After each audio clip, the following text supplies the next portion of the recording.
Namaskar to all. So, I've been asked to talk about documentation of archaeological sites, problems and issues, basically in the central region, but most of the problems and issues that actually are relevant to most of the sites, most of the areas, but here I will specifically focus on the central region. This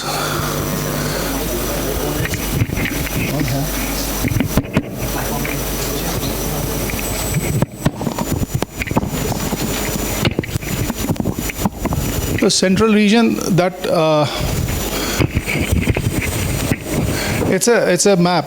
I mean, before I come to central region, we need to understand the geography and geology of this that area. The dark portion that you can see here is the Ganga Valley, river valley, and that portion is like is prone to regular flooding and inundations. That is almost a level plain with a gradient of almost as low as like 5 to 7 centimeters a kilometer from west to east. And in that region, most of the area that we are sitting in is in that area itself. And in this region, so far, that we have some little statistics on our NMA portal. Madhya Pradesh, the sites, the BHS, and basically the sites that have been recorded are 749 and all that. These figures are there on this screen. But that is a very low kind of figure in respect. But so there has to be something about the documentation process, how we identify the site, how do we record it. Those are the issues that we look forward. But and on that later on, I'll be talking about with a specific site information, how the site where I worked upon, although it does not belong to central region, which is in the western Uttar Pradesh, but still I'll be talking about that. What problems we faced there and how we documented that. But before we enter into this, again, next. So this is the general central region with 6 circles around in that region, and most of the area is either the central region with MP and Chhattisgarh. It is more of a plateau, pathar with some elevation and rocky surfaces and all that, and the northern part of it is all alluvial plains. Next. So basic thing is what I here try to show is, if we plot the sites, with GPS and other things and map them, there are so many other information that we can get about it, which is looking at a terrain not as a specific site, but in totality all the sites, different area, different period, and what picture that conveys to it, what inferences we can draw from this. These are not the sites, basically these are only the temples. And why I'm showing you here the temples, it is not because the temple is not temple, although it comes under BHS, that is built heritage, but still, temple does not stand all alone in the wilderness. It has to be, there is some settlement around. There has to be some settlement. Although whether we find it, we have found it or not, that is a different story. But here, if we see what things we can infer from this is only in the Madhya Pradesh, in the MP that we have plotted, all the temples. These are all only the protected ones, protected by ASI or by the state government. Now next. So what inferences we can get? These are the, if we draw things like that, we get information about the routes, trade routes, and we need to understand whether a site is late or early, but the routes are very early. So the markers, we may get a very, kind of, 10th century or 12th century, 15th century temple or even earlier temples, but it's still, that show that they are on some roots. If we connect, although it is not that only they are on the roots, but when we connect the dots, we can find certain roots. Those are the major roots here. Very good picture is emerging.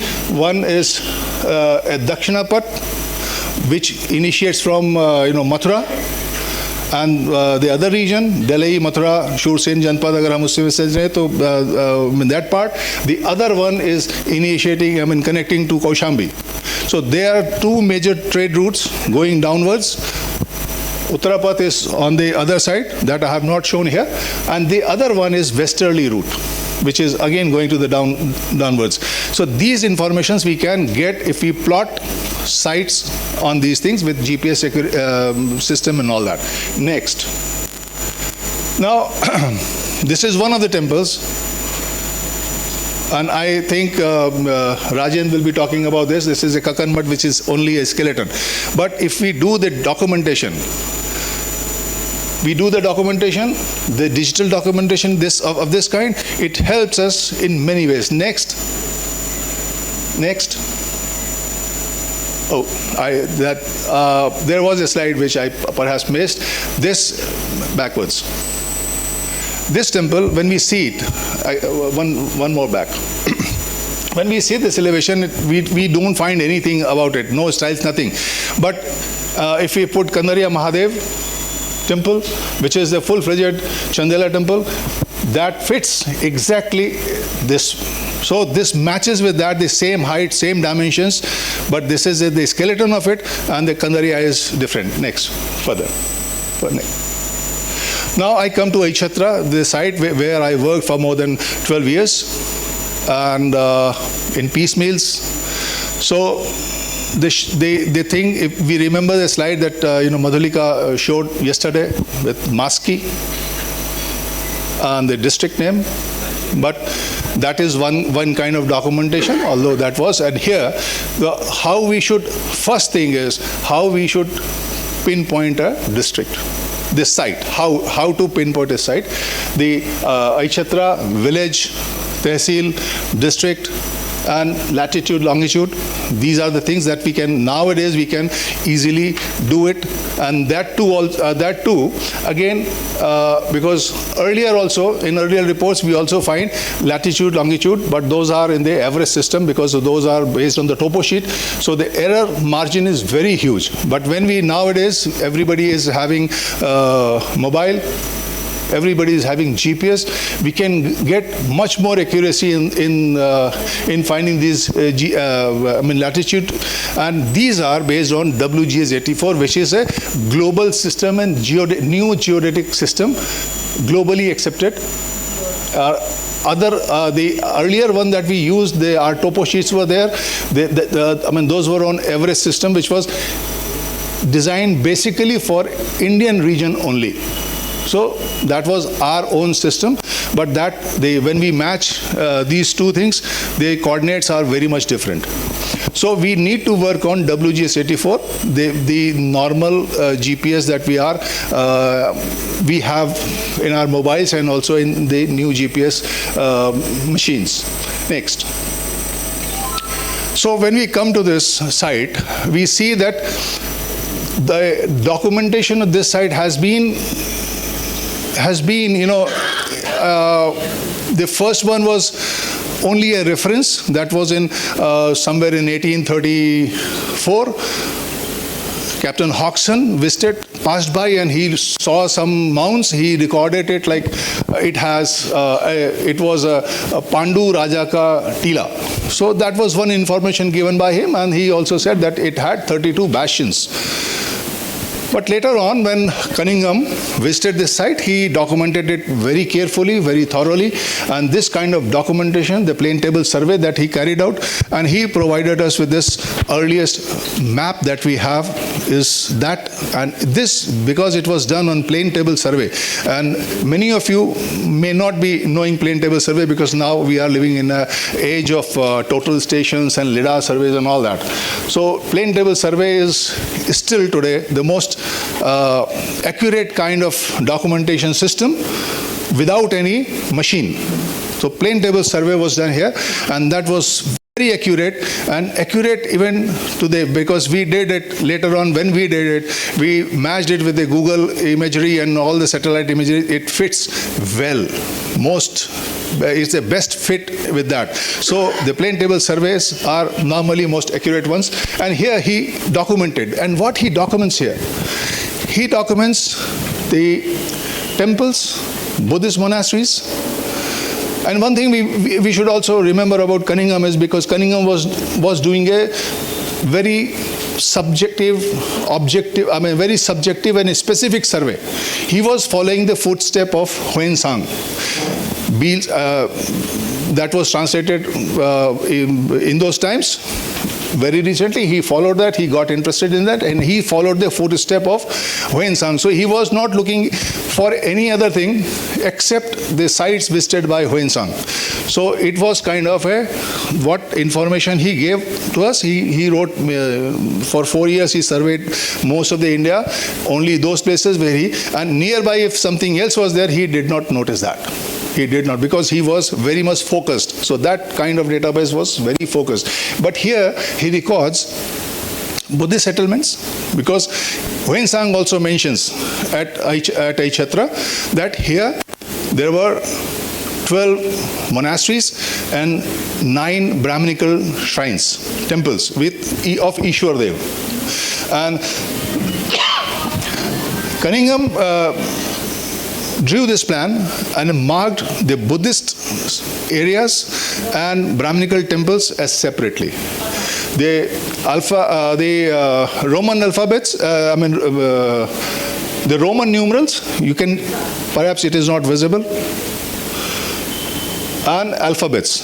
So he used alphabets for, Buddhist recordings, Buddhist structures, and Roman numerals for Brahminical temples. So this is the first kind of documentation that he did. Next. This is what we did with our different systems. Total station, LIDAR and everything all combined, the contouring, and why it is so clumsy looking thing is because the side dimensions are 1.5 kilometers this arm, north-south, 1.5 kilometers. And this length is 2 kilometers.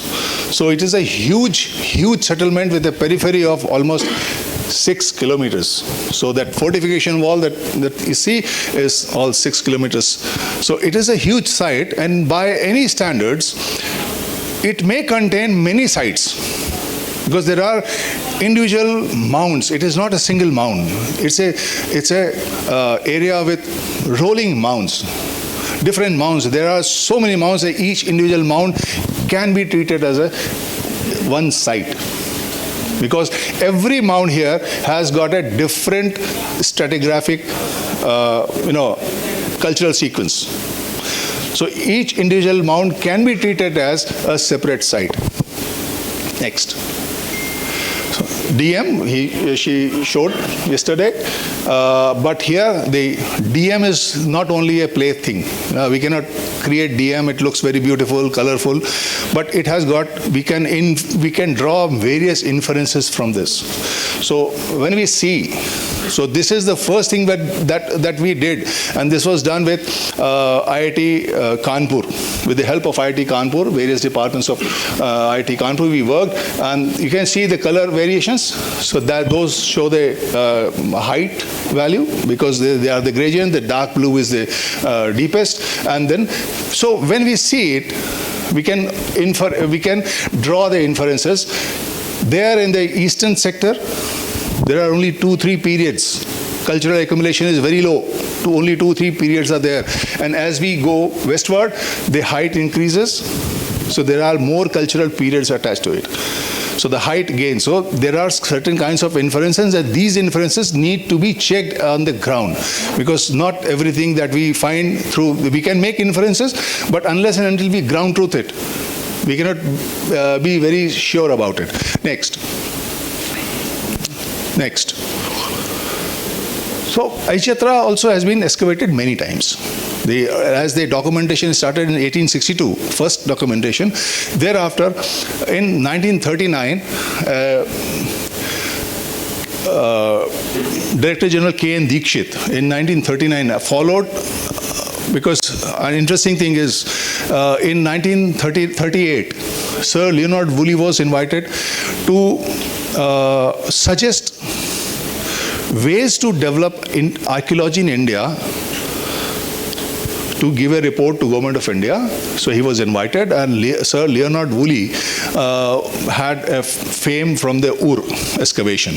So he was considered at the time the biggest archaeologist. He was invited. He traveled in India for almost 3 months, and then he submitted a report. In that report, he mentioned that for India, if you want to develop a cultural sequence of India, you need to, for this area, you need to excavate Aichatra and coupled with Rohtak, so that for this region you can develop a complete cultural sequence. And in 39, the teams were at Aichatra. They camped here for 4 years, and then they started a massive excavation. So that all the red marks, they were the sites which were excavated during that period, and large areas. It is not indicative that only those portions, but very large areas were excavated. But that excavation proved too large for them to handle, and the reports never came up. Next. So this kind of documentation is there, but the excavation reports, they are not there. So the documentation also needs not only the site, but what the site contains. That also needs to be documented in the context, with the contextual informations. So here, this excavation for 4 years, it was a very massive excavation. It was so massive, so much of earth was moved that here they laid railway tracks to move the earth. Huge amount of earth was excavated from here. And here what actually,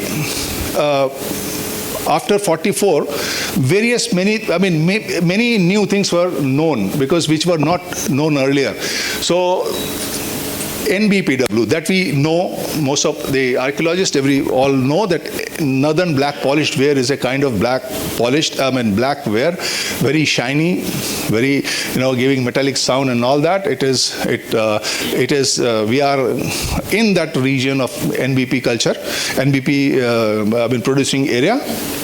And here, that NBP, that we call NBP, was actually christened at Aichatra in 46 by Krishnadeva and Wheeler. They sat together and they found that before that pottery was known from Takshila to Bengal, from various sites, but they were termed differently.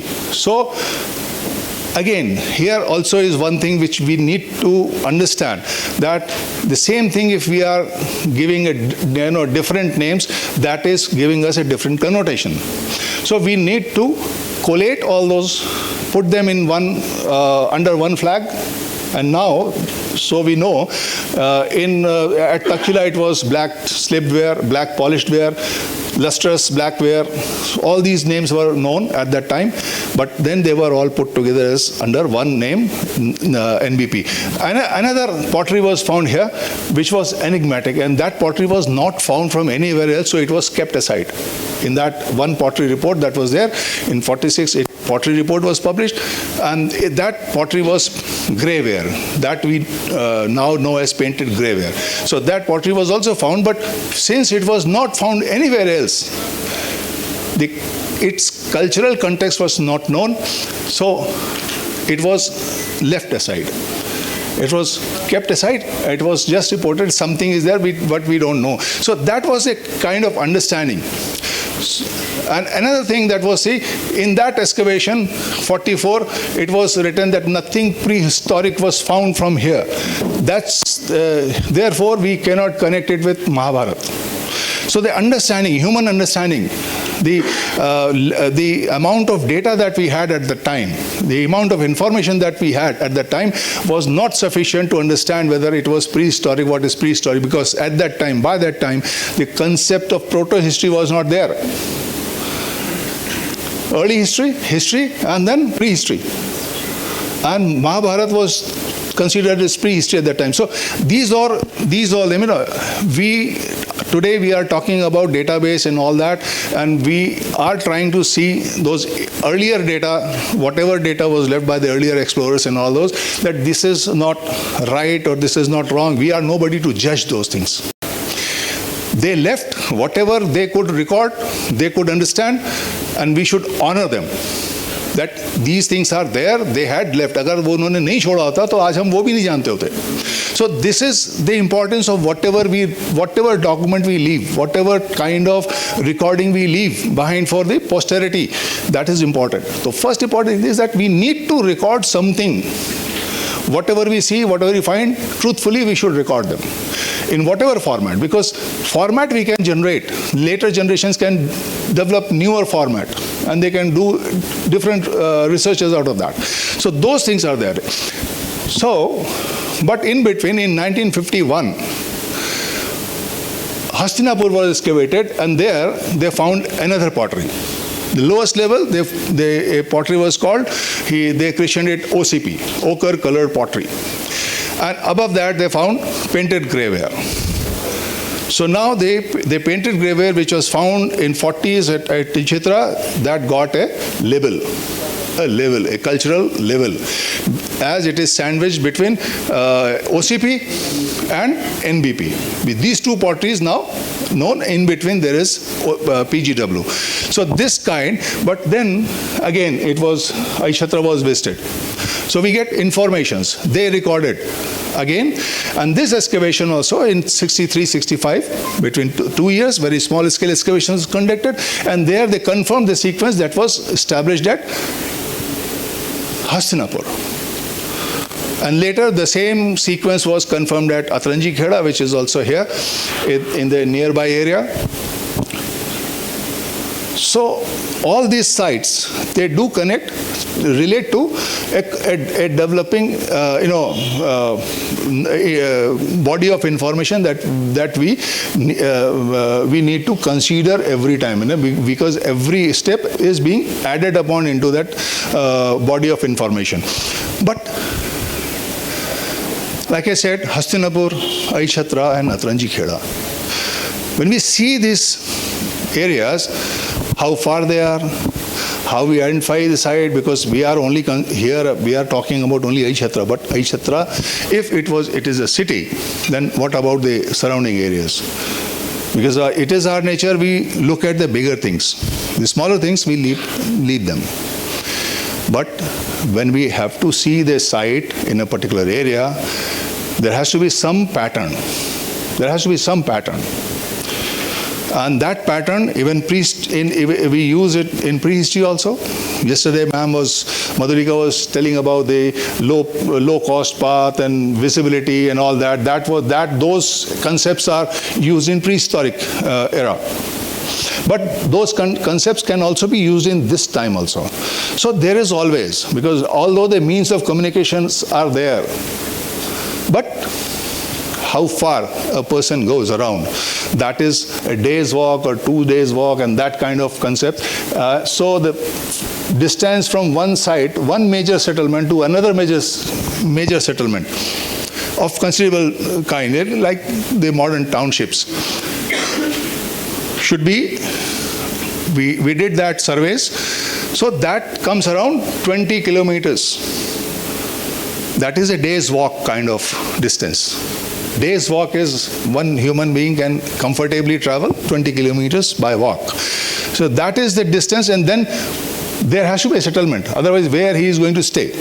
So for Sartha, for the guilds, for the merchants traveling, so they have to stay somewhere. So that distance is around 40 kilometers. So if you draw a radius around one settlement, you will find around 20, 21, 22 kilometers range, you will find other settlements of considerable size. The smaller villages, dhanis, cluster, the agricultural villages, they may have they dot the area around a major settlement because those are the supply networks. So when we explore things, we need to consider all these things. And on that basis, we can really find things. So it is not only about documentation of one site. We have to look that particular site in relation with other settlements around. If we don't find villages around it, then we are not complete in our study of a particular settlement. Because big settlements, big cities are not producing centers. They are consuming centers. They are consumers. They are craft. They do the craft things, but they do not grow subsistence. They do not produce subsistence. They can produce craft items or some other things on which people cannot survive.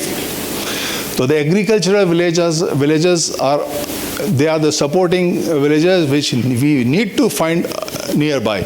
But in this plain, especially in the Ganga plain, there are problems. Annual flooding is one huge problem. Every time, and there is a flood cycle also. We can find that flood cycle also. Every river has got a flood cycle. So Ganga, in recent past, we have seen that it has a flood cycle, major flood cycle of like 50 years.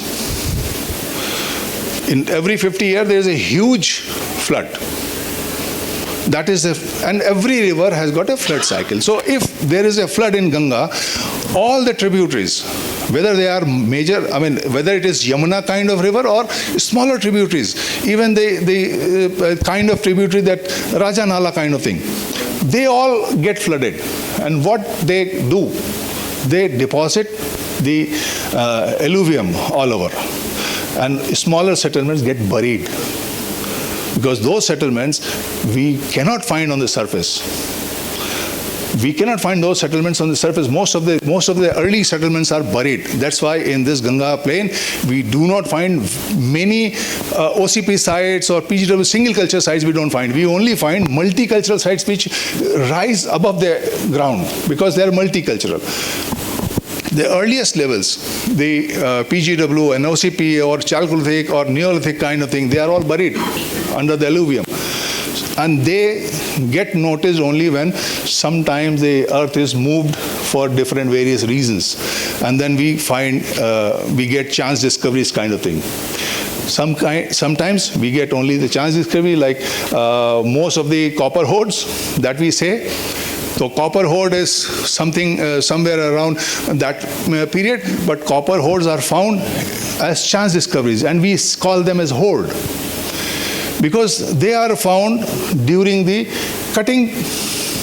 earth cutting events. So whenever recently we had one site at Saharanpur, we got information that there are 6 cells, copper cells were found. We went there. It was a brick field where the bricks were being manufactured. So for that they were cutting the mound, and there was no mound, basically very shallow thing. But upar there was nothing. But when they 1 meter below, they found 6 axes.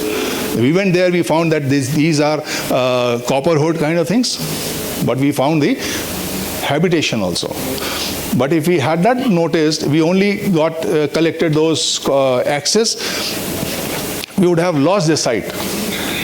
So I believe maybe most of the copper hoard sites were reported as chance discoveries, but they had a flimsy kind of habitational deposition also, because OCP sites are those kind of village sites which get inundated and buried They are single culture sites. The hutments, the mud, or thatched hutments. So they don't leave any remains. They don't contribute to the height of the mound. So their deposition is very low. All these things need to be considered. Next. So this is just, and after that, after 63, 64, from 2003 onward, not many small excavations were carried out, and I was part of all of them. Later on, in the last two, I excavated that site as director. Next. So now all that periodization, they did it very rightly. The confusion, there is no confusion in this. The first periodization that was done in 1939-44 excavation was very precise. And this kind of periodization should be there for every excavated site, basically. There is no dynasty. No dynasty, only the dates. And this is very objective kind of recording. Next. In 63-65, we get pottery-based cultures or dynasty-based periods. That creates confusion. That creates a lot of confusion. Next. That is also changed further. We also did that from 3 to 4. Here also, the periodization like NBP ware and Kushan, and where this is located in western Uttar Pradesh, which is not the NBP area. But still there is a period, NBP period. So this is kind of recording that they did because they found NBP, and people were crazy about NBP at the time. One shirt means that is a period. And that was done, but not by smaller persons. Shishbalgarh mein, layer 7, you find 1-2 shards of NBP, that period is NBP period. So that kind of periodization is always wrong. Here, in this period, when we found that we don't get NBP, overall in that huge accumulation of 2.5 meter of PGW, we find only 156 or 70 odd shards of NBP. So we cannot call it NBP period. Next. Now, this is all the excavations so far carried out, and because these are all scattered information that is left to me, that I had to bring all that information at one place on one map. So how much area has been excavated, that information also is collected and presented in digital format. This is just to show you. Next. Yes. On the basis of excavation and findings within that area, within that this settlement, we could identify the area of earliest settlement, because earliest settlement is always buried down below, and that may be a nucleus of this large settlement. So that nucleus is somewhere in the eastern part, very small. The OCP site is very small. The blue area is only the NBP site. And above that is all painted grey ware. So like 40 hectares of painted grey ware spread. That is a huge settlement size for painted. So when we see the evolution of the site, so how we are going to record it? Just one site, one period, or layered structure of the site. So nucleus is small, then over it a larger area covered by painted grey ware, and over that by the later periods, that the Mitra Panchal and all. Then in the 3rd century, around the whole extent of this settlement comes up. Next. Yes, a pottery cut. Next. Sure though. This is the pottery that is painted grey ware set. Just a set of pottery only. Next. Lota. Next. Now, it is not about painted grey ware. When we call a site, painted grey ware, it is only on the basis of pottery. So it is not a culture. To make something as a culture, we need to have associated material about it. What is around it? Painted grave is one, identifying only the pottery, only the deluxe, pottery. I showed you the shapes. That is only the kind of eating ware or offering ware. What about the other things? So red ware has to be there, and other, because people are living, so the ornaments, the other accessories that they have, only those which are non-perished, which do not perish, or we get only that. But here, whatever we find in that area is a lot of stones. These are semi-precious stones. With experience, we say this is not tested. Only with experience, we call it carnelian or crystal and amethyst. But here, there's not only the beads, but also the chunks, the nodules, the chalcedony with saw marks, the turtle shell and other things, which speak of long distance trade. Because we are in Ganga Valley, and we know for kilometers there's only soil, sand, there's no stone. So a stone, whatever little stone, it has to come from somewhere outside. Sandstone, if it is sandstone, we can look at Chunar. But if it is something else like this, we need to find this either in the deeper Vindhyas or in Saurashtra. So in those times, there were long distance connections. Next. These are the varieties. Next. These are the nodules. It is not one nodule. There are plenty of nodules. Then also, like we need to publish references and all that. For this, we get reference in Arthashastra.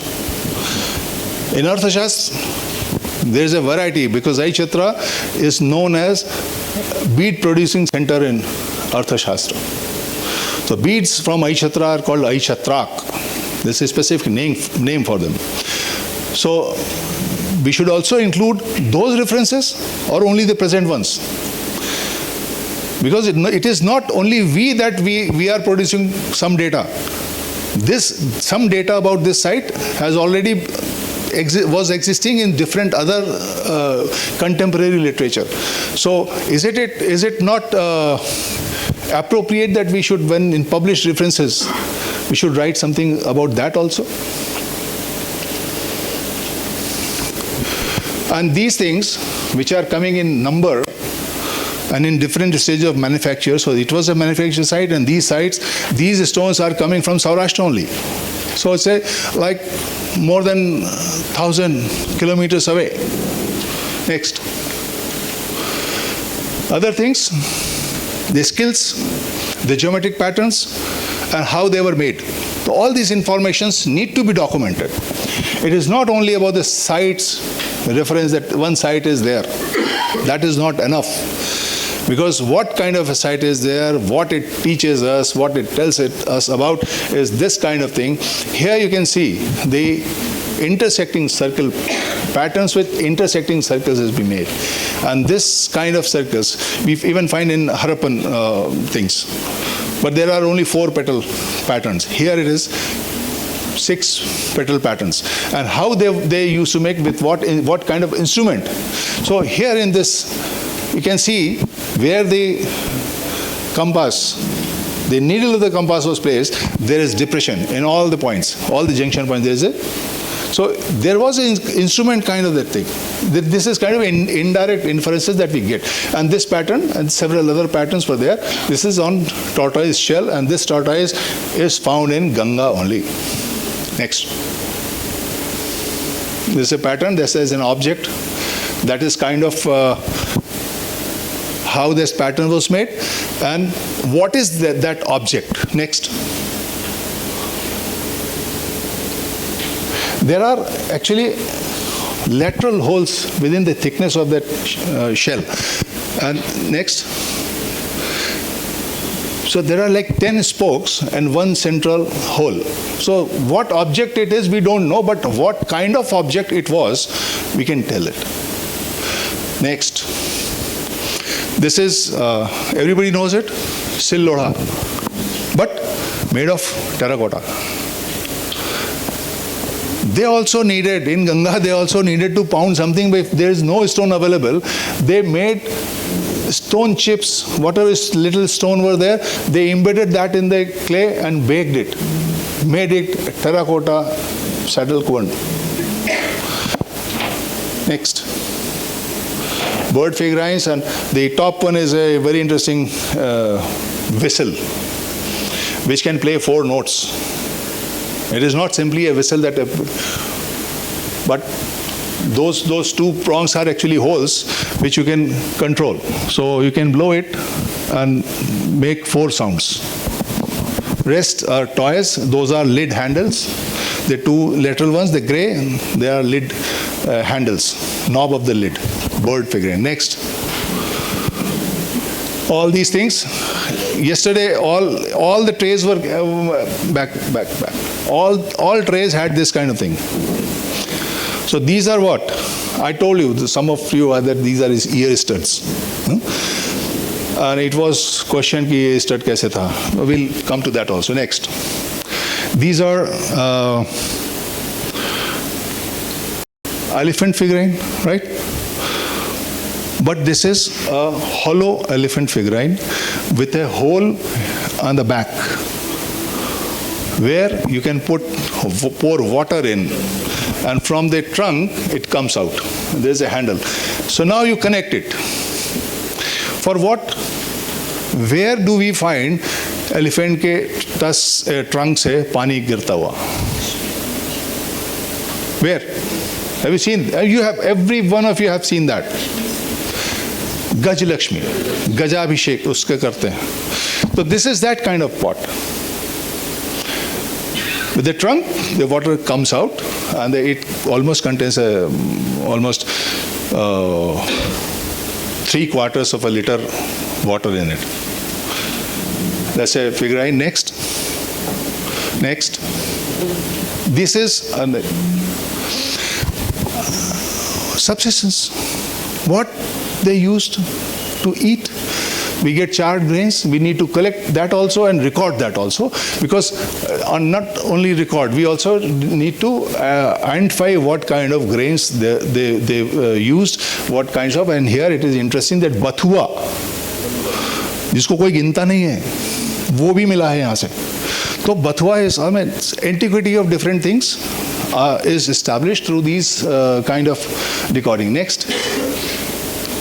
Now we come to, after the painted graveware, this is kind of new development where the coins come in, and inscribed coins come in. Their coins are there from 6th century BC, punchmark coins and cast coins without script and all that. Here this is a kind of dynasty which was ruling at Aishatra, which developed a kind of insignia. And this insignia is found on almost all the coins of that dynasty. So it is the names in the lower register always mostly end with Mitra. So it is, I call them as a Mitra of Panchal. And Mitra of Panchal, because Mitras were also found in some coins and at Mathura.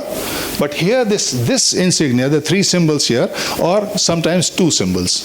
That is a uniform kind of thing. In the lower and the back side would be the deity of the name related to the name of the king. Next. So here, not every part of the site can be excavated. Some inferences we need to draw on the surface studies. A city wall has to have certain gates. So, previous one. So for that, and to identify that, we developed a kind of parameters, certain parameters. Okay, if some of these, I mean, out of these 5, if 3 are accepted, If three parameters are fulfilled, then we can call that depression as a gate. Because at present, at the fortification of 6 kilometers, there are n number of depressions. People have made, they have cut across sometimes somewhere. So whether they were gates, so at present there are more than 16, 17 depressions and entries into that fortified settlement. But to identify out of them how many are gates and how many are deliberate, deliberate cuttings by the villages. So for that we identified, we drew certain parameters, and on that basis, next, we could identify certain gates, definite gates. Next. And further, because not every part can be excavated, so we also employed GPR system, ground penetrating radar, and ground penetrating radar is a very good instrument that gives you a lot of information without excavation. But because it was a new technology at that time, because this was done in 2005 and 2006, and at that time we were excavating. We had excavated one thing, and then we did the GPR on that side. And this is on the left is unprocessed data, and that one is the processed data, and the accuracy is 100%. And this is not the only one sample. We did more than 200 square meters or even greater than that. Next. Some of the examples, these are 3D, and we can, on the surface nothing is visible. Some 1 meter below, we get the signatures. And for how much depth we get the signature, that also is there. On that basis, we drew the plan. Next. So these 3 points, we did, large area, we did the GPR. Next. And this entire thing is done only on the basis of GPR. Without excavation, we could find information what is buried inside. Because cultural sequence we know from various other areas. But this was initiated by a very simple question. One fine day, when school kids were visiting, and one of the kids asked me, "Sir, Raja kahan rehta tha?" See, it's a very, very innocent kind of question, but it ignited something into us. We tried to find, we never think, when we do archaeology, we never think of kings and queens and where the palaces are and all that. But for that, we need to study the cityscapes and all that. For that, the earlier square diagram that we had made, that was made on the basis of various scriptures, Arthashastra and all, on that basis. And to identify where the temple is, there has to be a central temple, and within nearby has to be the king's palace. So we did this area, because all the blue dots are basically the temples. The temple 1, 2, and another temple which was excavated in 40s. In between that area, that is our camp area, there we did the GPR to identify, and what we found was, here the structures have the thick walls. Thickest walls are found here. So maybe this is the king's palace area. Next. This is all drawn on the basis of GPR study only. The entire area was, and also we found the streets with the GPR only. So 5 meter wide streets were there. Next. These are all different kind of documentation. We had made a kind of database with the help of IIT Kanpur, in which we plotted everything, and then it's got defunct. Next. All this remains were plotted on the mound. Next. This is earlier, we also found, because not much information was available for the excavations, previous excavations. So 1939-40 excavations, a lot of photographs were available. We tried to get those photographs, and this photograph we found, it was on a gate.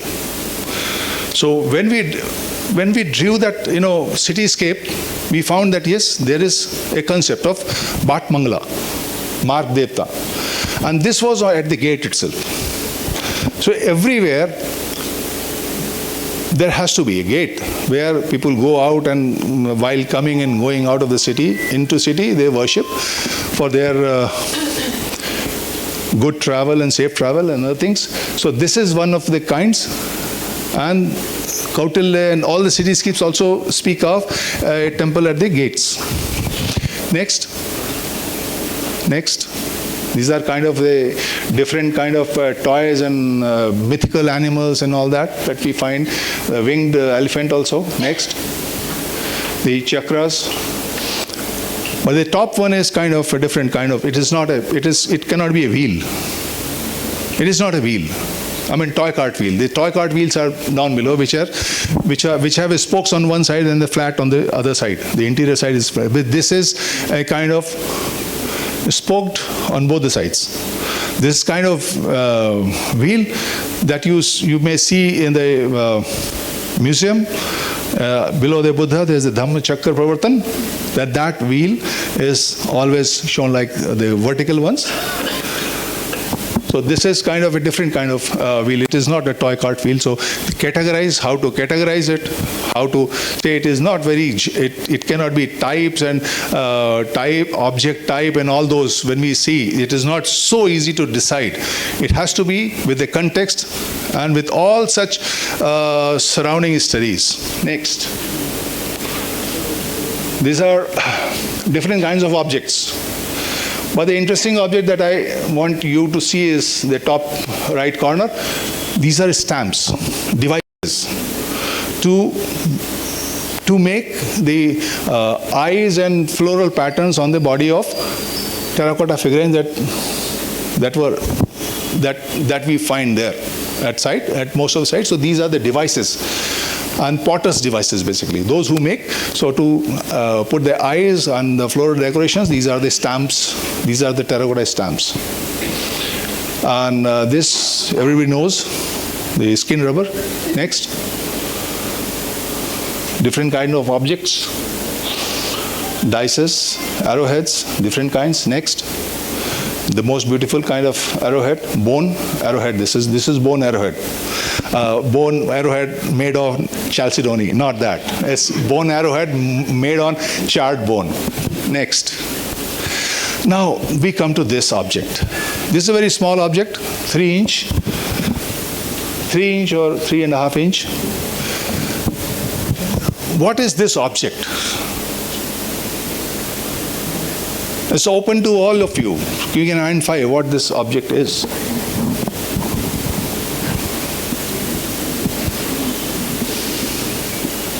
What do you see in this here? Trunk of an elephant, right? What do you see here in this middle one? Human face. Human face. Another, the same face is turned here, and you can see a bird here. The eyes and the lower portion is a bird. And another, the head is broken here, but if you see this much, it's a yogi.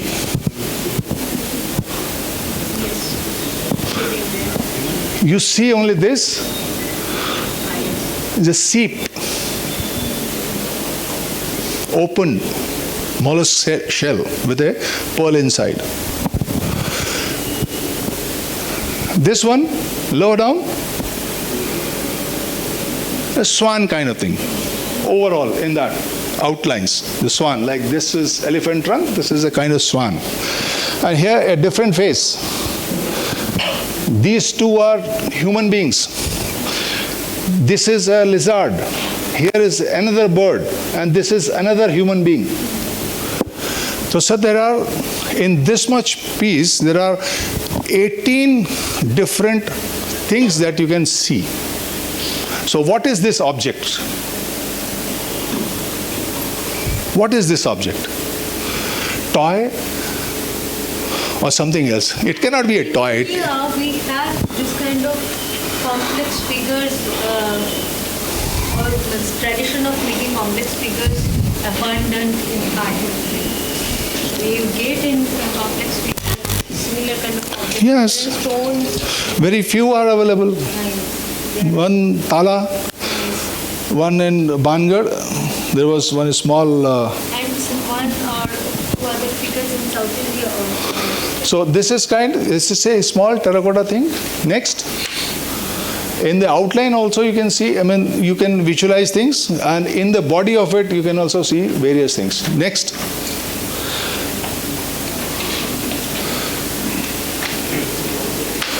To help you visualize further, next. Swan, Vrishik, and within the circle is a tortoise. And overall, that looks like, next. These are all auspicious symbols made into beads and all. Next. Matsya Yugma, this kind of figure is, 2-3 other more figures are there from some different sites. Mahish Mardani, next. So plaques, and these are kind of capsule amulets. These are perhaps in that cultural context, no site has so far reported this kind of things. These are very late things that the tabis nowadays we use, the capsule kind, but these are capsule amulets, type amulets that are found in that around 1st century, 2nd century AD context. Next. This is a different thing because all these things are found. They are recorded separately, but they make into a story. If we see them in context, in relationship with other objects, they make into a story. So can you make out a story out of these 3 things? What are these? Top one is is having his mushtikas. Here is kind of in a position like Mike Tyson or something, like a boxer. The other one is Pahalwan, a wrestler. And the elephant, you can see 2 riders on it. There are 2 riders on it. 2 persons are sitting on this elephant. But now if we try to connect, otherwise V.S. Agrawal Sahab has called them as dwarfs, grotesque, and these are all elephant toys. We call them toys, but when we try to see them together, then we can make out a story out of it. Whether it is true or not, that may be a subject of discussion. But next. Now these 3 names, do they sound something? Mushtik, Chanur, and Kuvalyapid. When Krishna was brought from Vrindavan to Mathura, in his attempt to kill, Kans, in his attempt to kill, had employed Kuvalyapid elephant, which was overnight he was intoxicated and all that. Krishna tamed, the 2 brothers rode that elephant. They fought with Mushtik and Chanur. So when we see them together, they make out a story. Otherwise, they can be grotesque with boxer-like or this-like dwarfs, like V.S. Agrawal had mentioned. Next. This is a small gold plaque. Again,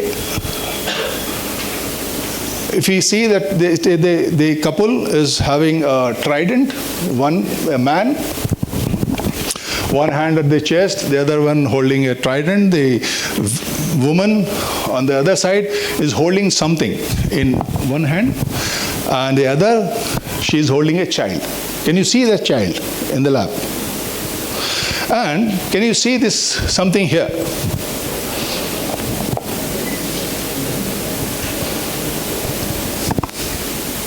Kind of Chandra or something? And the... or it's the fold of the necklace. Maybe. And then something here. Whatever it may be. We don't know because it's a very small thing. But trident, with trident we can associate it with Shiva or something. The child, the fold of the pagdi, or which I call a crescent, and the snake-like object on the hand. It may be Shiva Parvati with Kartikeya or something. Next. Now the temple, all the coins, deities, the Panchal coins, the names correspond with the deities. The deities are on the obverse. Yes, within 5 minutes. These are the beginning of the architecture and all iconography also. The Agnimitra. Next. You can see here. Idamitas, there is a person holding an object which could be a Vajra. The Agnimitras, so the Agni is standing within the bracketed thing, a kind of a structure shown in cross section. And the iconographic feature, the human body, and then from head the flames are coming out. Similarly, all the other objects, the Bhanu Mitra and Phalguni Mitra, and last coin Achu Mitra, that was defeated by Samudragupta in 350 AD or something. So that is the last king from this dynasty. Next, this is a kind of Chaukhandi Stup kind of structures that we have seen, though they also start perhaps here. That is kind of the earliest temple that we get here at Aichata. Next, these are the temple 1, temple 2. They were excavated in 40s, present condition. Next. Just a comparison, because this is only a platform that we get here. So what kind of temple could have been on top of it? So we know we can get that this is the top plan of the temple number 1. Next. The white one is the plan of Bhitargaon brick temple. They fit exactly on that. The only difference is Bhitargaon temple is little late, so it has added porch on it. Next. So this is kind of temple, the Bhitargaon. There's a point of data of Bhitargaon, and that fits well on the plan. So it is kind of 100, from this platform is all 60 feet, and above that the temple. So this was there because many other the portions of temple, the plaques and all that, the most beautiful plaques are now all placed in National Museum. You can see those. They were from this temple. Next, Ganga Yamuna, the first of its kind, which was found, and this is the portion that was recovered from the excavation, and rest is all. Next, they were found not at the temple, not at the door jamb. Normally we see that, Rajendra will tell how the Ganga and Yamuna move from top to bottom, but reaching to the top also has a story which is told here. It is not on the temple, but on the plinth, the lower levels of the plinth. From here to the door jamb, there is another story, very interesting, which Rajan will be covering. But here, a niche on the second platform, the Ganga Yamuna were there. Next. This again, this is last thing. This is the last thing. This is the last thing. Now you identify this. What is this? Head of a male. Right? Huh? Shiva. Kyun? There's only one attribute. You cannot say Shiva. You can say Shiva family. No, why? Why Shiva family? अरे ऋषि मुनि साधु सन्यासी आज भी जटा रखते हैं. They are not Shiva. This cannot be. Why is this a Shiva? Why it is Shiva? नहीं है, right? बट एक चीज इसमें आपको दिख रही है. मैंने आपको कल एश्योर किया था कि आई शो यू वो डिस्क कैसे पहनते थे. So this is the lobe. इसके अंदर फंसाते थे. वो छेद इतना बड़ा हो जाता है. So this is, and when you notice all the sculptures, even in stone sculptures, you will find a disc here. So those are basically within the earlobes. They are not tied with a thread or something. Those are simple discs like this, which were worn here. But this is, I say, this is Shiva. This is Shiva. Because again, I want you to see that this should not be seen as in isolation. The context is very important. Now, next. This is next. This is now at National Museum. They were found from the temple number 1. And this here, the lady figure, you can see this. This is Parvati. Now, why Shiva is not having anything, but you can see Parvati is having the third eye, the Chandrama, and also the disc in her ear. So again, there is a story. Shiv Parvati क्या करेंगे? खाली बैठे हैं पहाड़ों में, बर्फ में बैठे, क्या करेंगे? जुआ खेल रहे बैठ के, कुछ तो खेलेंगे, लूडो खेल रहे हैं. And they are, Shiv is, वो दांव पे रख रहा है. Now this is ले मेरा चंद्रमा. And the dice, the turn of dice is in favor of Parvati. She puts up the Chandrama on her head. Then what? Then Trinetra. He loses again and she gets it. Then the disc also. फक्कड़ आदमी के पास 3 चीज़ के अलावा कुछ नहीं है. वो तीनों चीज़ इसके पास आ गई. अब now you can see in Parvati there is a moon here. There is a moon. There is a third eye and a disc. So this is, the context is very important. Where it is found, how it is found, and identification is ever. Similarly, now you remember that gold plaque. There also, Shiva has got nothing, only the trident, nothing else. Rest of the thing is snake and other things, and moon. If you see moon here, that the fold of the pagadi is also there. Thank you. Perhaps it is the last one. This is penultimate. I mean, that was penultimate, this is ultimate. Now, this is again a very beautiful thing. And I kept this actually for, because I knew Tiwariji would be here, so I would get some help from, for the identification of it. Anybody who has some interest in iconography can help me in this. This is very unique kind of image. Most of the time you have seen deities with multiple hands, 100 hands with 2 feet. Here, the deity has 10 hands, 5 on this side, 5 on that side. All the ayudh and different kinds of things are there. But most important part in this is 1, 2, and 3 legs are visible here. This is a multi-legged. The only other example is, which is found in MP, is Shiva shown in Pralamapad and Yog Mudra in the same feature. The posture is same, only the legs go down and one is a folded leg. That is the only other figure which has got more than 1 pair of legs. Here it is like 3 legs. So now, identification of this remains, because any canon on iconography will not define this image. So we'll have to go back to certain stories, like I told you the story about Shiva and Parvati playing things. But there is another image at Elephanta, a stone image, where they are shown as playing, Dyut, Krida, but not this kind of exchange of things. But here you see that exchange. Next. Devanvasi Ram, image of Ram, terracotta figure, human, almost human size. Next. Finials, next, and back. This finial is very important.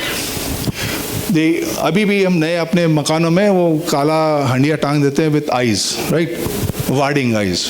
Here it is. That is complete one. In every lobe, those are 8 8 petals. In every petal there are 2 eyes and face.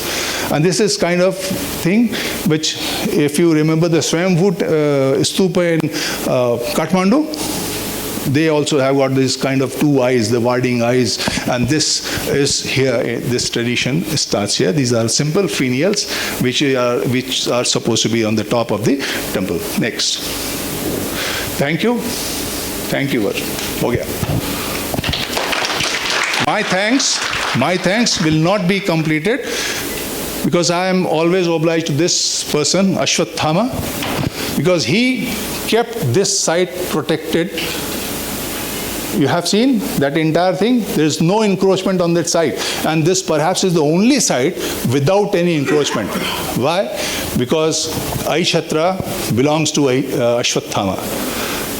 Dronacharya को ने अपने पांडवों से दक्षिणा में द्रुपद को मांगा था, और उसके बाद आधा उत्तर पांचाल और दक्षिण पांचाल हुआ था. उत्तर पांचाल द्रोणाचार्य का, जिसमें राज्याभिषेक अश्वत्थामा का हुआ था, और अश्वत्थामा अमर है, वो हमेशा जीवित रहता है, और वो रात में वंश नाश करता है. इसलिए कोई भी व्यक्ति आज भी इस सिटी में नहीं रहता है. This is so thanks are for the Ashwatthama. Thank you very much. So